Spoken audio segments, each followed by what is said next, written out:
जेको उम्मती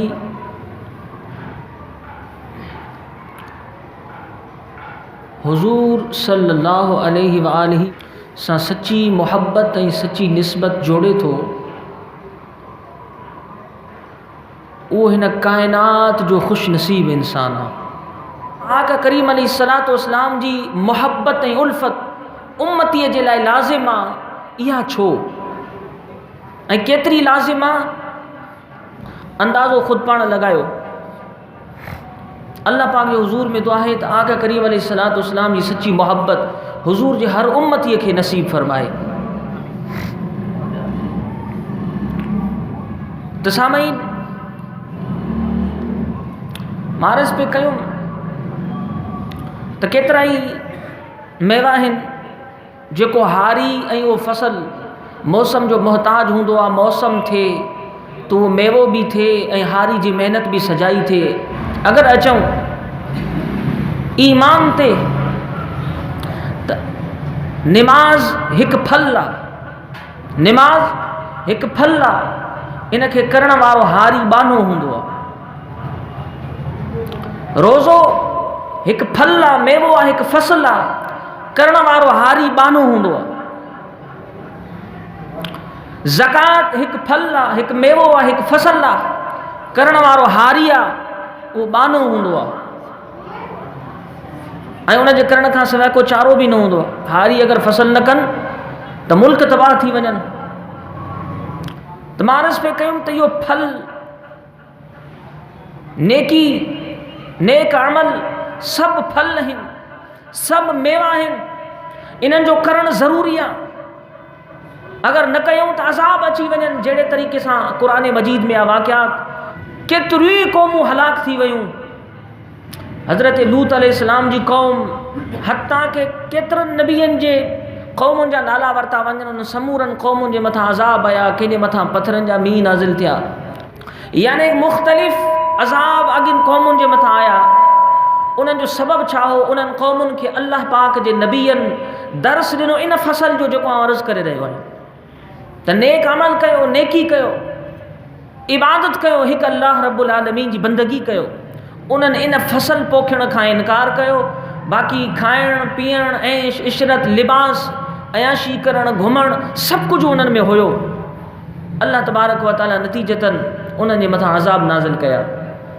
इन जो तज़किरो अहादीस मुबारका क़ुरान मजीद में आहे ऐं इन जे लाइ आहे अल्लाह तबारक व तआला फरमायो त मां इन जे लाइ बयानु कयो आहे ताकी तव्हां आख़िरी उम्मत आहियो, अॻियनि जे हाल खे ॾिसी इबरत हासिलु कयो। अल्लाह करे अहिड़ो शऊर अता थिए, ये वाक़ियात ॿुधी इबरत हासिल थिए, इनक़िलाब ज़िंदगी में अचे, गैरनि जा तरीक़ा छॾे पंहिंजे महबूब नबी जे तरीक़े खे अपनायूं। हर फसल मौसम ते थींदो आहे। बिना मौसम जे कोई बि फसल केतिरी बि महिनत सां लॻायो वञे उहो सड़ी वेंदो आहे, थींदो न आहे। पोइ इहो बहतान नथो लॻाए सघिजे त ख़ुदा इन फसल खे न कयो। इहो बहतान उल्टो असांजे ई मथां ई लॻंदो, छाजे करे असां ख़ुदा जे निज़ाम जी उबतड़ हलियासीं। अल्लाह हिकु मौसम जो निज़ाम ठाहियो आहे, उन सेखारियो आहे हीउ फल हिन मौसम में कयो। असां उन जे निज़ाम खे छॾे पंहिंजी मर्ज़ी हलाईसीं, मार खाई वियासीं। बहतान ख़ुदा जे मथां नथा लॻाए सघूं। अहिड़े ई तरीक़े सां सामईन ही नेकीअ जा कम जेके बि आहिनि इहे फसल आहे, करण वारा हारी असां ईमान वारा आहियूं, बाना आहियूं, पर इन फसल खे बि मौसम जी ज़रूरत आहे। इन फसल खे मौसम जी ज़रूरत आहे। बिना मौसम जे बि इहो फसल कयो उहो ग़रक़ थी वियो, उनजो उहो फसल सड़ी वियो। उन ते बि मां दलील ॾियां थो कीअं सड़ी वियो। हिकु वॾी ॻाल्हि आहे न, कंहिंखे चओ त मां तुंहिंजी नमाज़ ज़ाया थी वई, कंहिंखे चओ त मां तुंहिंजो ख़ैर ख़ैरात ज़ाया थी वियो। सवाल बि पैदा थिए थो, यार नमाज़ मां पढ़ी, ज़िक्र अज़कार कयो, ख़ैर ख़ैरात की मुंहिंजी ज़ाया थी वई। उन जे लाइ पहिरियों मिसाल अल्लाह तबारक व तआला आलम आसमान ते बि ज़ाहिर फरमायो। इब्लीस फ़रिश्तनि सां कठे, फ़रिश्तनि जी जमात में 6 लख वरिया उन इहो फसल पोखियो अल्लाह पाक जी इबादत जो। इबादत कंदो रहियो। ज़मीन जे तख़्ते ते इहो पहिरियों जिन्ननि जे टोले मां हिकु वॾो जिन हुयो, जंहिंजी इबादत एतिरी हद दर्जे जी थी वई जो ज़ाहिरन उनखे मक़ाम ॾियणु लाज़िम बणिजी वियो। अल्लाह तबारक व तआला उनखे मक़ाम ॾिनो, इंतिहा त ख़ुदा इन जी ॼाणे पियो। हत्ता के पहिरें आसमान इबादत वधी हुई, ॿियों आसमान, टियों आसमान, हत्ता के मुक़र्रब फ़रिश्तनि में शामिल थी वियो। जॾहिं इन फसल जी मौसम जी ॻाल्हि आई, अल्लाह तबारक व तआला तव्हां असांजे बाबे हज़रत सैयदना आदम अला नबीना अलैहिस्सलातु वस्सलाम खे जॾहिं तयारु कयो ऐं अल्लाह रब्बुल आलमीन समूरनि फ़रिश्तनि खे फ़रमायो, फ़रिश्तो वनफ़ख़्तु फ़ीहि मिन रूही फ़क़ऊ लहू साजिदीन, ऐं आदम में जॾहिं पंहिंजे तरफ़ खां रूह फूकिया ऐं इन में साह पवे, फ़क़ऊ लहू साजिदीन, पोइ तव्हां समूरा उन जे अॻियां ताज़ीम जे वास्ते, अदब जे वास्ते सजदे में किरी पइजो, सजदो कजो। सजदो ख़ुदा खे कयो वेंदो आहे, पर ही सजदो अल्लाह जे नबी आदम खे कयो पियो वञे इबादत गुज़ार फ़रिश्तनि जे ज़रिए सां।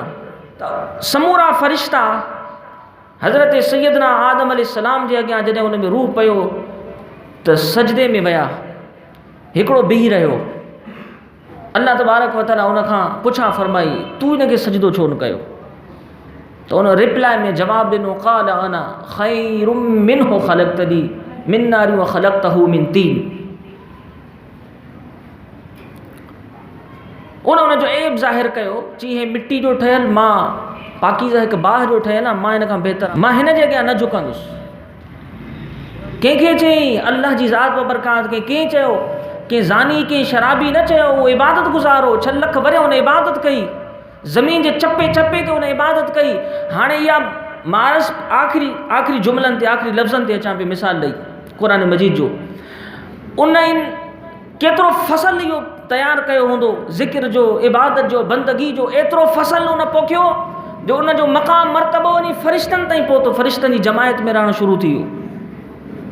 हाणे हिन समूरो फसल पोखियो, अल्लाहु अकबर, इहो फसल उनजो तयारु बीठो हो या फसल उनजो लॻल हुयो। अल्लाह तबारक व तआला इनखे पचाइण जे लाइ हिकु मौसम पैदा कई, मौसम पैदा कई। फ़रिश्तनि खे त ज़ाहिर में झुकायो वियो, इशारो असांजे तरफ़ हुयो, इशारो असांजे तरफ़ हुयो त ए ईमान वारो, तव्हांजे मथां दुनिया में नेक अमल करण जो फसल करण लाज़िम आहे।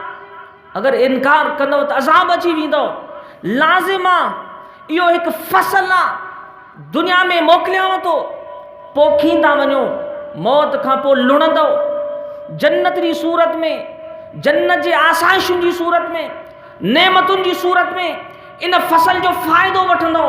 वअदल्लाहु लज़ीना आमनू, इन फसल करण वारे सां अल्लाह रब्बुल आलमीन वाइदो फरमायो, वअदल्लाहु लज़ीना आमनू वअमिलुस सालिहात। अल्लाह वाइदो तो करे उन ईमान वारे सां जे दुनिया जी ज़िंदगी में वञी नेकीअ जो फसल पोखियो, मिनहुम मग़फ़िरतun व अजरन अज़ीमा। अल्लाह जो वाइदो आहे इन सां बख़्शीदो मास बि, ख़ताऊं गुनाह अगर थी बि वयसि माफ़ बि कंदो मास, जन्नत जो वारिस बि बणाईंदो मास। फसल करण वारे सां वाइदो, पर फसल जो पचण ज़रूरी आहे ऐं उहो फसल बिना मौसम जे थींदो ई नाहे। इन जी मौसम मुस्तफ़ा करीम अलैहिस्सलातु वस्सलाम जी मोहब्बत आहे, हुज़ूर अलैहिस्सलातु वस्सलाम जो इश्क़ आहे, आका करीम अलैहिस्सलातु वस्सलाम जो अदब आहे। अगर कोई भी शख्स हुज़ूर अलैहिस्सलातु वस्सलाम जी मोहब्बत जो, आका करीम अलैहिस्सलातु वस्सलाम जे अदब जो, अल्लाह पाक के नेक बाननि जी ताज़ीम जो इनकारी आहे त कंहिं ॿिए जो नुक़सान नथो करे, पंहिंजी फसल बर्बाद थो करे। पहिरियां फसल शैतान आसमान ते बर्बाद कई, नालो इब्लीस हुयुसि, उन खां पोइ लानती शैतान मलून बणिजी वियो, नालो इब्लीस हुयुसि। अल्लाह फरमायो, क़ाल फ़ख़्रुज, निकिर हितां, मिनहा फ़इन्नक रजीम व इन अलैका लानत इला यौमिद्दीन। तुंहिंजे मथां अल्लाह ऐं उन जे मलाइकनि जी, पूरी काइनात वारनि जी लानत आहे, तुंहिंजो समूरो फसल बर्बाद। या अल्लाह छो, मौसम छा हुई, आदम अलैहिस्सलाम जे अॻियां झुकियो न, अदब न कई, ताज़ीम न कई। इन मां मालूम थियो, मुफ़स्सिरीन किराम फरमाइनि था, आदम अलैहिस्सलाम जी पेशानी में तव्हां ई असांजे आका मदीने वारे साईं जो नूर हो। दरअसल हुज़ूर जे नूर जो, हुज़ूर जे अदब जो असाई तव्हांजे आका महबूब नबी जी मोहब्बत जी ताज़ीम जो इनकारी थियो। अल्लाह अकबर। इन इनकार जे करे अल्लाह उन जी समूरी फसल ज़ाया करे छॾी। त ए उम्मतियो, हुज़ूर अलैहिस्सलातु वस्सलाम जा सच्चा उम्मतियो, इन मां अंदाज़ो लॻायो तो हुजूर पुर नूर सैयद आलम सल्लल्लाहु अलैहि वसल्लम की मोहब्बत केतरी लाज़िम आहे। सिर्फ़ नमाज रोज़ो बेशक ही अमल हिन, इन जे लाइ मां दलील ॾिनुमि इन्हनि जे करण खां सवाइ को चारो ई न आहे। ज़रूर फसल इहो आहे पर जी इन जी मौसम हुजूर जी मोहब्बत आहे, आका जी मोहब्बत आहे। इहो फ़क़ति ॾाढे नई पटकनि वारनि जो कमु कोन्हे। ऐं उम्मती तुंहिंजे मथां लाज़िम आहे, अगरि सदाईं तो हुजूर जो उम्मती त हुजूर जी मोहब्बत सां दिलि खे आबाद कर, हुजूर जी मोहब्बत सां दिलि खे आबाद कर। इहा हुजूर जी मोहब्बत ॿिनि ॻाल्हियुनि सां पैदा थींदी तुंहिंजे असांजे अंदरि में। उहा ॻाल्हि कहिड़ी? हिकु आका करीम अलैहिस्सलाम जे सुन्नतुनि ते अमल कर। हाल त इहो आहे जेको हुजूर जी सुन्नत ते अमल करे असां उनखे मुल्ला सम्झूं, उनखां नफ़रत करे बाइकाट करे छॾियूं, मुआशिरे खे बिगाड़े छॾियूं, ग़ैरनि जे तरीक़नि खे महबूब बनायूं। आका जी मोहब्बत जी दावा ई न ठहंदी, हुजूर जी मोहब्बत ई दाख़िल न थींदी जेसीं ताईं हुजूर जी सुन्नत जी मोहब्बत न अचे। आका करीम अलैहिस्सलाम जी हदीस पाक जो मफ़हूम आहे, हुजूर अलैहिस्सलाम फरमायो, मुंहिंजी ज़ियारत खां उहो शख़्स महरूम रहंदो जंहिं मुंहिंजी सुन्नत जो इनकार कयो। उहो शख़्स मुंहिंजी ज़ियारत खां महरूम रहंदो। अल्लाह बहितर ॼाणे थो हुजूर अलैहिस्सलाम जी ज़ात बबरकात जूं ज़ियारतूं अॼु बि हुजूर जे ग़ुलामनि खे हिन दज्जाली दौर में बि थींदियूं रहनि थियूं। नतीजो छा आहे? हुजूर जे सुन्नतुनि सां प्यार करण वारा आहिनि। जीअं हुजूर जे सुन्नत खां इनकार कयो आहे ऐं सुन्नत खे अपनाइण वारनि खां इनकार कयो आहे, अॼु बि आका जी ज़ियारत खां महरूम आहिनि। केतिरा ई नौजवान सालिक जिन खे तूं मुल्ला सम्झी, पागल सम्झी, पाण खां दूर कंदो रहंदो आहे, पाण खां हिकु नफ़रत करणु शुरू कंदो आहे उन्हनि खां। सामईन अचे हिते हाल ॾिस उन्हनि जो, केतिरा ई अहिड़ा आहिनि जेके आका करीम अलैहिस्सलाम जी ज़ियारतुनि सां फैज़ियाब आहिनि। ऐं इन त को ज़िंदगी में हिकु चकर केतिरा ई भेरा उन्हनि खे हुजूर जी ज़ियारतूं थींदियूं रहनि थियूं। हे कीअं पटका लाहींदा तुंहिंजे चवण ते, हे कीअं सुहारियूं दज्जाली दौर में कूड़ाईंदा। अल्लाह अकबर, हिननि पंहिंजो तन मन धन सभु कुझु हुजूर जी मोहब्बत जे मथां क़ुर्बान करे छॾियो। ऐं आका करीम अलैहिस्सलाम सहाबा जे साम्हूं फरमायो, मूंखे उन्हनि पंहिंजनि भाइरनि सां मुलाक़ात जो शौक़ु आहे ऐं उन्हनि खे 7 भेरा मुबारक हुजे। सहाबा अर्ज़ कयो, हुजूर उहे केरु? आका फरमायो, तव्हांखे 1 भेरो मुबारक हुजे, उन्हनि खे 7 भेरा मुबारक हुजे। सहाबा पुछो, या रसूल अल्लाह सल्लल्लाहु अलैहि वसल्लम उहे केरु आहिनि?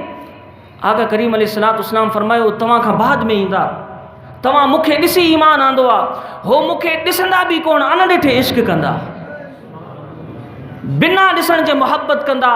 बसि ॿुधंदा त सुहिणनि सुहिणनि ज़ुल्फ़नि वारा महबूब हुया, ख़ूबसूरत हसीनो जमील चेहरे वारा हुजूर हुया। उन्हनि जो चेहरो मुबारक अगरि सहाबा जे साम्हूं ज़ाहिर थींदो हो त चंड बि शर्माइण शुरू कंदो हो। उन्हनि जे चेहरे मुबारक जो अल्लाह तबारक व तआला क़ुरान मजीद में कसम खणंदो, वद्दुहा वल्लैलि इज़ा सजा, ऐं महबूब तुंहिंजे रोशन चेहरे जो कसम, वल्लैलि इज़ा सजा, ऐं महबूब तुंहिंजे ख़ूबसूरत ज़ुल्फ़नि जो कसम। उहो एॾो ख़ूबसूरत हसीनो जमील महबूब, अल्लाह अकबर इहो साफ़ ॿुधंदो ऐं ॿुधण सां ई ईमान बाणींदो, इश्क बि कंदो, मोहब्बत बि कंदो। सहाबा अर्ज़ कयो, हुजूर उन्हनि में राज़ छा हूंदो?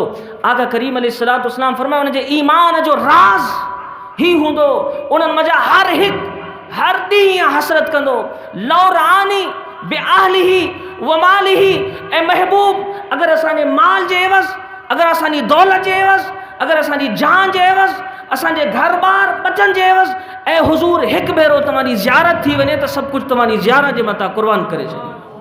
ही हुननि जे ईमान जो राज़ हूंदो। ज़मीन जे तख़्ते ते आशिक़ हूंदा। आका करीम अलैहिस्सलाम फरमाए, सहाबियो तव्हां खां बाद में ईंदा, मूंखे ॾिठो बि न हूंदनि, इन दर्जे जी मोहब्बत कंदा ऐं प्यार कंदा। त सामईन, इहा मोहब्बत अल्लाह वारनि जी सोहबत ऐं मजलिस में नसीब थींदी आहे। दुनिया जे दुकानदारनि ते, दुनिया जे ऐश इशरत करण वारनि सां, उन्हनि सां वेहण सां त इहा मोहब्बत फुरजी वेंदी आहे। हुजूर जी मोहब्बत अल्लाह ताला जे नेमतुनि मां अज़ीम नेमत आहे। इसके मोहब्बत 2 ॻाल्हियुनि सां, अल्लाह वारनि जी सोहबत ऐं मजलिस में हुजूर अलैहिस्सलाम जी मोहब्बत ऐं इश्क पैदा थींदो आहे। कीअं मोहब्बत ऐं मजलिस में विहण सां थींदो आहे? जो हुजूर जा शान बयान करण वारा हूंदा आहिनि, हुजूर जा औसाफ़ बयान करण वारा हूंदा आहिनि। इंसान जी फितरत आहे, कंहिंजा औसाफ़ ऐं कंहिंजो शान ॿुधी उन सां मुलाक़ात जो बि शौक़ु रखंदो आहे, उन सां मोहब्बत बि कंदो आहे। इहा फितरत आहे, इहा आहे या न आहे? केरु कंहिंजी तारीफ़ ॿुधंदो आहे त उन सां मुलाक़ात जो शौक़ु ख़ुदि ब ख़ुदि पैदा थींदो आहे, चाहे उहो उनखे ॾिसे या न ॾिसे। त अल्लाह जा जेके वली हूंदा आहिनि, हुजूर जा जेके सचा ग़ुलाम हूंदा आहिनि, अल्लाह अकबर, उहे हमेशह पंहिंजी ॻाल्हि न, हुजूर जी मोहब्बत जी ॻाल्हि ॿुधाईंदा रहंदा आहिनि।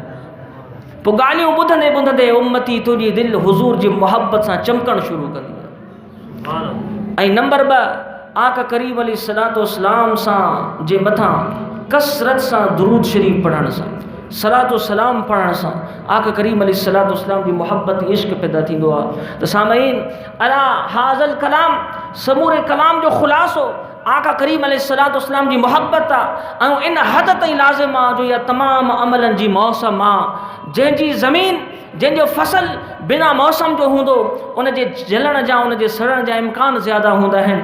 इन जे करे टूटा फूटा अमल दज्जाली दौर में, दुनिया जे हिर्स हवस में तू असां मुब्तला बणिजी चुका आहियूं। काश इन टूटनि फूटनि अमलनि खे हुज़ूर जी मुहब्बत जी मौसम वारो पाणी अगरि अची वञे त इहे टूटा फूटा अमल क़यामत जे ॾींहुं जबल बणिजी करे ज़ाहिर थींदा।